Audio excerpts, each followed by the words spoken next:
आज इस वीडियो में हम बात करने वाले हैं थिंकिंग और इमेजिनेशन की, यानी चिंतन और कल्पना की। बहुत सारे लोग इस दोनों को एक मानते हैं, पर ऐसा नहीं है तो ये हायर मेंटल प्रोसेस और दोनों पास्ट एक्सपीरियंस पे बेस्ड है। फिर भी इन दोनों में बहुत अंतर है। तो चलिए इन दोनों के बीच के अंतर को समझते हैं और खुद भी समझें और दूसरों को भी बताएंगे कि चिंतन और कल्पना में बहुत सारे अंतर होते हैं। तो अगर आप इस चैनल पे नए हैं तो मेरे चैनल को सब्सक्राइब जरूर कर दीजिएगा। और अगर आपने चिंतन की यानी थिंकिंग की फुल डिटेल वाली वीडियो नहीं देखी है तो आप जरूर देख लें। उसमें मैंने बताया है थिंकिंग क्या है, थिंकिंग की नेचर और थिंकिंग के टाइप यानी प्रकार। तो आप जरूर देखिए, जो मैं इन स्क्रीन पे दे दूंगी। तो चलिए आप समझते हैं थिंकिंग और इमेजिनेशन के डिफरेंसेस को।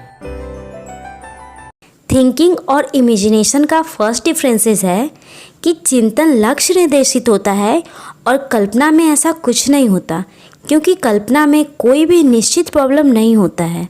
दूसरी डिफरेंसेस है चिंतन में खासकर रियलिस्टिक थिंकिंग में तर्क होता है, यानी यथार्थवादी चिंतन में तर्क होता है, लेकिन कल्पना में कोई तर्क नहीं होता, यानी इमेजिनेशन में कोई तर्क नहीं होता है। एग्जाम्पल के रूप में हम ले सकते हैं कि कोई छात्र पढ़ रहा है टेबल लैंप से और अचानक से रोशनी बंद हो जाती है, तो उस छात्र के सामने एक समस्या उत्पन्न हो जाती है कि रोशनी कहाँ से आए जो वो अपनी पढ़ाई पूरी कर सके।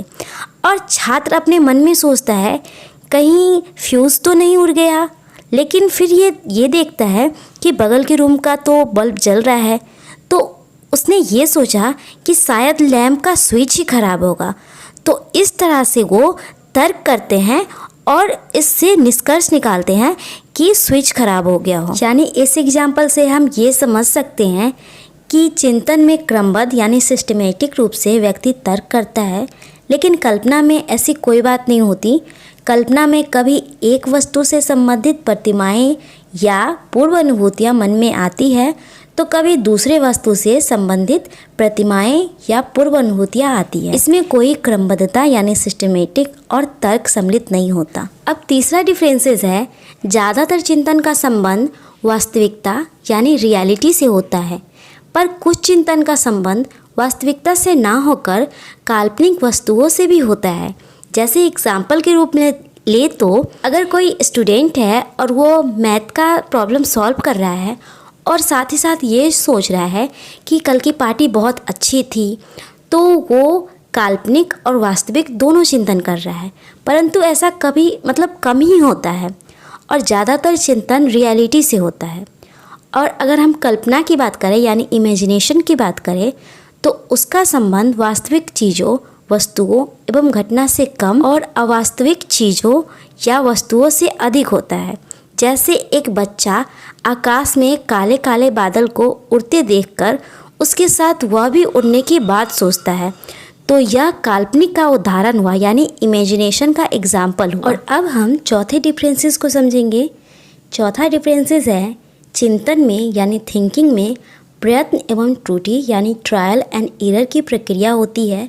ऐसा इसलिए होता है क्योंकि चिंतन के सहारे व्यक्ति किसी समस्या का समाधान करता है और कल्पना में ट्रायल एंड एरर की प्रक्रिया नहीं होती है। अब है पांचवा और लास्ट डिफरेंसेस। चिंतन में यानी थिंकिंग में कोई न कोई समस्या यानी प्रॉब्लम होती ही है, क्योंकि समस्या आएगी तभी इंसान या कोई व्यक्ति चिंतन करता है, और कल्पना में ऐसा कुछ नहीं होता। तो ये थी थिंकिंग और इमेजिनेशन के 5 डिफरेंसेस। आई होप आप सबको बहुत अच्छे से समझ आ गया होगा। तो अगर आप मेरे इस चैनल पे नए हैं तो सब्सक्राइब जरूर कर दीजिए, और सब्सक्राइब के बगल में बेल आइकन होगा उसे भी प्रेस जरूर कर दीजिए, क्योंकि मेरी न्यू वीडियो जब भी आएगी तो आपको सबसे पहले मिलेगी। और मेरे इस वीडियो को और मेरे चैनल पे और भी सारे वीडियो हैं, उस सब को आप ज़्यादा से ज़्यादा शेयर करें। और मेरी ये वीडियो कैसी लगी कमेंट बॉक्स में ज़रूर बताइएगा। Thank you.